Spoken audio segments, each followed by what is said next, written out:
اسلام اس معاملے میں، اسلام اس سلسلے میں معاملات کو جڑ سے پکڑتا ہے کہ معاشرے کے اندر بد امنی اور فساد کا سبب کیا ہے، معاشرہ کیوں بے راہ روی کا شکار ہوتا ہے، معاشرے کے اندر کیوں اضطرابی کیفیات پیدا ہوتی ہیں، معاشرے کے اندر نفرتیں کیوں جنم لیتی ہیں۔ اسلام اس سلسلے میں معاملات کو جڑ سے پکڑتا ہے اور لوگوں کو ایک دوسرے کے حقوق ادا کرنے کی تعلیمات دیتا ہے۔ دوستو، حقوق کی عدم ادائیگی دنیا میں بھی قابل گرفت ہے اور آخرت میں بھی قابل مؤاخذہ جرم ہے۔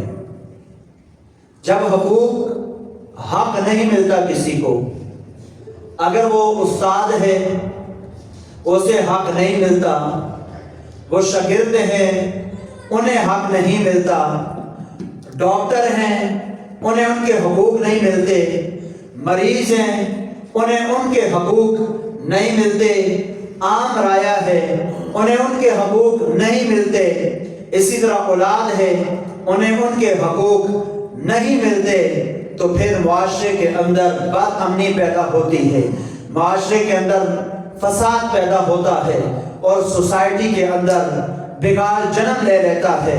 اس سلسلے میں سیرت طیبہ ہماری رہنمائی کرتی ہے کہ لوگوں، سب سے پہلے حقوق کی ادائیگی، ایک دوسرے کے حقوق کا خیال کرو، ایک دوسرے کے حقوق صحیح طور پر تم ادا کرو۔ بلکہ نبی پاک صلی اللہ علیہ وآلہ وسلم کی ایک حدیث مبارکہ آپ کو سناتا ہوں، بڑی پیاری یہ حدیث مبارکہ ہے۔ حضور علیہ السلام نے فرمایا کہ نبی پاک صلی اللہ علیہ وآلہ وسلم نے فرمایا، اپنے آپ کو مظلوم کی بد دعا سے بچاؤ، اس لیے کہ مظلوم کی آہ اور اللہ رب العزت کے درمیان میں کوئی آڑ اور رکاوٹ نہیں ہوتی۔ پھر حضور علیہ السلام نے ارشاد مبارک فرمایا کہ انصر اخاک ظالما او مظلوما، انصر اخاک ظالما او مظلوما، تم اپنے بھائی کی مدد کرو چاہے وہ ظالم ہے یا مظلوم ہے۔ نبی پاک نے فرمایا کہ تم اپنے بھائی کی مدد کرو چاہے وہ ظالم ہے یا مظلوم ہے۔ تو صحابہ کرام رضوان اللہ علیہم اجمعین نے کہا، یا رسول اللہ صلی اللہ علیہ وآلہ وسلم، مظلوم کی، اپنے مظلوم بھائی کی مدد کرنا، یہ بات تو ہمیں سمجھ آتی ہے کہ اپنے مظلوم بھائی کو ظلم کا شکار ہے اس کی مدد کرو، لیکن ظالم کی مدد کیسے کریں؟ تو نبی پاک صلی اللہ علیہ وآلہ وسلم نے فرمایا، ظالم کا ہاتھ روکنا، اس کے ظلم کو روکنا، یہ اس کی مدد ہے۔ دوستو، جس وقت اس بات کو یاد رکھو، ظلم و زیادتی کا سدے باب نہ کیا جائے تو قومیں اور ملتیں بکھر جاتی ہیں، ملت اور قوم کا شیرازہ بکھر جاتا ہے، منتشر ہو جاتا ہے۔ جب ظالم کو اس کے ظلم سے نہ روکا جائے، مظلوم کی حمایت میں آواز نہ بلند کی جائے، تو وہ قومیں مٹ جاتی ہیں سوائے ہستی سے جو مظلوم کے لیے کھڑی نہیں ہوتی۔ انبیاء کرام کا بھی ایک بعثت کا عظیم مقصد مظالم کو روکنا اور مظلوم کا ساتھ دینا اور ظلم کو ختم کرنا تھا، یہ ان کی زندگی کا ایک عظیم مقصد تھا۔ تو پہلی چیز جو معاشرے کے اندر اضطرابی کیفیت پیدا کرتی ہے، معاشرے کے امن کو تباہ کرتی ہے، معاشرے کے سکون کو برباد کرتی ہے اور اضطرابی کیفیت پیدا ہوتی ہے، وہ حقوق کی پامالی ہے۔ جب حقوق پورے نہیں ہوتے تو معاشرہ بگاڑ اس کے اندر پیدا ہوتا ہے۔ دوسری چیز، انتشار و افتراق ہے۔ یہ دوسری چیز ہے جو معاشرے کے اندر تباہی اور بربادی لاتی ہے۔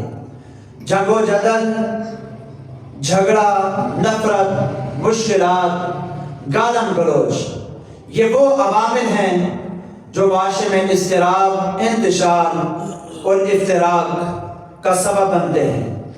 بدقسمتی سے ہمارے ہاں یہ سب کثرت سے پائے جاتے ہیں۔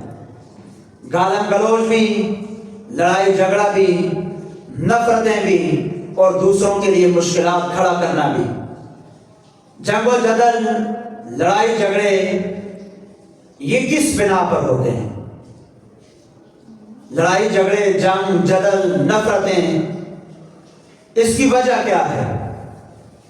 نمبر 1، سیاسی، قومی، مذہبی اور مسلکی بنیاد پر نفرتیں جنم لیتی ہیں۔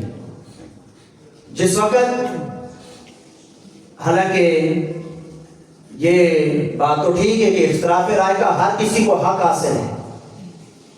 ایک معاشرے اور سوسائٹی کے اندر آپ رہ رہے ہیں تو وہاں رہنے کے باوجود آپ کے اندر ہزاروں اختلاف ہوں گے۔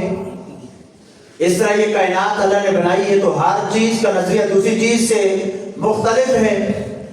لیکن جس وقت سیاسی بنیاد کے اوپر بحث و مباحثہ ہوتا ہے، لڑائی جھگڑا ہوتا ہے، خاندانوں کے اندر، معاشرے کے اندر بد امنی پیدا ہوتی ہے۔ لڑائی جھگڑا جب کسی ایک معاشرے میں، چاہے ان کے کسی کے گھر میں نہ بھی ہو، کسی دوسری جگہ ہو جائے تو پورے معاشرے کا سکون برباد ہو جاتا ہے۔ خوف و ہراس پوری سوسائٹی کے اندر پیدا ہو جاتا ہے۔ اسی طرح مسلکی طور پر اسلام نے ہمیں یہ چیز سکھائی ہے، کسی سے نفرت نہیں کرنی، لیکن ہمارے ہاں معاشرے کی بگاڑ کا ایک سبب مسلکی منافرت بھی ہے کہ مسلکی بنیاد پر کسی سے نفرت کرنا۔ آپ کسی کو سلام نہیں کرتے، کسی کو دعوت نہیں دیتے، اس سے بات چیت نہیں کرتے، اس سے کلام نہیں کرتے، تو گویا آپ معاشرے کے امن کو تباہ کر رہے ہیں۔ سوسائٹی اور معاشرہ اس وقت بنتا ہے کہ جب اپنے نظریات بندہ کسی پر مسلط نہ کرے اور دوسروں کے نظریات کے ساتھ اور ان کی سوچ کے ساتھ بندہ چھیڑ چھاڑ نہ کرے۔ لیکن جب مسلکی طور پر یہ چیز پیدا ہوتی ہے تو معاشرے میں اس کی بنیادی وجہ کیا ہے کہ مسلکی اور مذہبی، قومی اور سیاسی بنیادوں پر نفرتیں پھیلتی ہیں، دوسروں کے لیے مشکلات پیدا کی جاتی ہیں، دوسروں کے لیے بجائے آسانیوں کے تنگیاں پیدا ہو جاتی ہیں۔ اس کی وجہ، بنیادی وجہ اسلامی تعلیمات سے دوری ہے۔ اسلامی تعلیمات کو پس پش ڈال دینا ہے۔ جو اللہ اور اس کے رسول نے ہمیں تعلیمات دی ہیں، اسلام کا بتایا ہے، قرآن نے ہمیں بتایا، حدیث رسول ہے ہمارے سامنے، جب ہم